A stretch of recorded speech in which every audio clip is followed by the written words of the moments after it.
আমার তো কেউ নাই পৃথিবীতে। আপনার কাছে আমি ভিক্ষা চাইতেছি আমার মার জন্য।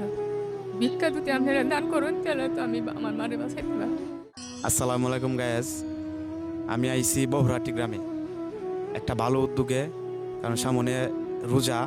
আর আমি আসছি প্রায় 90 থেকে 80 বছর বয়স এক মহিলার কুইজ নিয়া।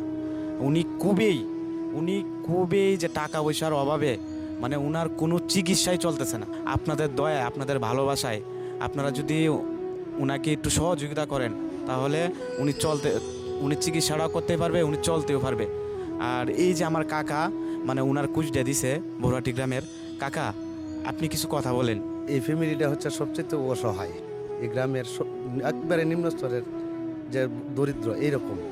তো তাদের চলার মতন গতি নাই, কোনো পুরুষ বলতে তাদের নাই, দুজন মহিলা, একজন মা এবং মেয়ে। হ্যাঁ, খুব অসহায়ের মধ্যে আছে।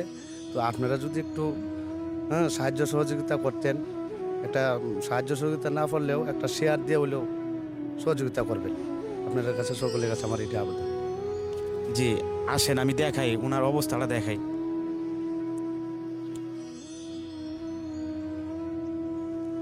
এই যে এটা হচ্ছে উনার ঘর।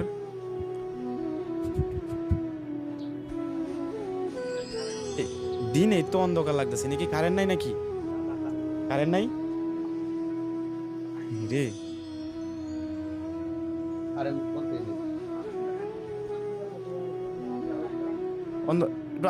আপনার একটু ওটা জ্বালান তো। জি আসসালামু আলাইকুম। এই যে দেখেন, এই যে উনার বয়স মনে হয় 90 বছর। আর উনি হচ্ছে উনার মেয়ে ছাড়া এই দুনিয়াতে আর উনার কেউ নাই, যে চলার মতো কেউ না। একটা ছেলে থাকলে তো হয়তো উনার চিকিৎসাটাও করতে ভালোভাবে, তো এইটাও পারতেছে না। ভাই দয়া কইরা ভাই, আপনারা যেভাবে আমার ভিডিওটা দেখেন আপনারা সবাই শেয়ার করবেন, অথবা ওনাকে 2টা টাকা দান করলে আপনার হয়তো মা বাবা আত্মীয় স্বজন যারা কবরবাসী আছে এটা সব হবে ভাই। ভাই আপনাদের কাছে অনুরোধ ভাই, এই যে দেখেন উনি কথাও বলতে পারতেছে না ভাই। আমি এইখানে আইসা আমি কি দেখলাম ভাই, এটা মানে এখন আমার বলার ভাষা আইতেছে না। এই ঘরটার মধ্যে কারেন্টও নাই। আমরা বাংলাদেশের মানুষ ঘরে ঘরে কারেন্ট, কিন্তু এই ঘরটার মধ্যে একটা কারেন্টও নেই। আচ্ছা দিহি ভাই ভাই একটু দিহি। এই যে দেখেন দোকান। হ্যাঁ, আমরা আমরা আমরা কিভাবে চলি আর ওনারা কিভাবে চলতেছে। এই যে দেখেন ঘরের ভিতরে দোকান, এই দোকানটা চালায়া হয়তো 5 টাকা 10 টাকা প্রতিদিন এইভাবেই চলতেছে। আপনাদের মাধ্যমে যদি ওনারা যদি একটু সহযোগিতা পাই ভাই, তাহলে কিন্তু ওনার চিকিৎসাটা একটু ভালোভাবে। আর এই যে মানে উনি যদি কয়েকটা টাকা পান তাহলে যে হয়তো মাল টাল তুলবে, মানে এইটার উদ্দেশ্যে আমার আশা যে উনি যেভাবে একটু ভালোভাবে চলতে পারে। আমরা তো ভালোভাবে চলতে পারতেছি, কিন্তু উনি চলতে পারতেছেন। ওনার কোনো সন্তানাদি নাই ভাই। আমি কি বলবো এখন, আমি এই না আইসা এখন আমি মানে নিজেই আমি মানে কি বলতেছি আমি মানে বুঝতে পারতেছি না ভাই। ঘরের ভিতরে দোকান ভাই, এইটা মাইনা নেওয়া যায় না ভাই। মাল সামানো না ভাই। আপনারা যদি পারেন ওনার একটু সহযোগিতা করবেন।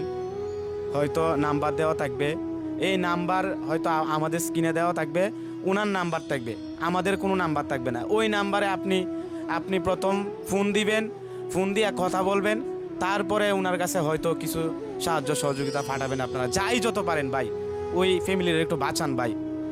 ভাই আচ্ছা, দাদু কি কিছু কথা কইতে পারে না? জব বদ্ধ না আমার। আচ্ছা উনার মেয়ের একটু কথা বল প্রায় শুনে এইদিকে কি কইতাম? কই না আপনার যে মনের যে আছে। আমার তো কেউ নাই পৃথিবীতে। আপনার কাছে আমি ভিক্ষা চাইতেছি আমার মার জন্য। ভিক্ষা যদি আপনারা দান করুন তাহলে তো আমি আমার মারে বাঁচাইতে পারবো। ভাই আর কি কইন আপনারা ভাই, এই ভিডিওটা আপনারা বেশি বেশি শেয়ার করবেন। যেভাবে এই ভিডিওটা একটু শেয়ার করে যদি একটা শেয়ার করেন তাহলে অনেকে আছে দেখবে, এই মনের একটা আবেগে ওনারা হয়তো কয়েকটা টাকা মানে দিবে। ভাই আমার কথা আইতেছে না ভাই।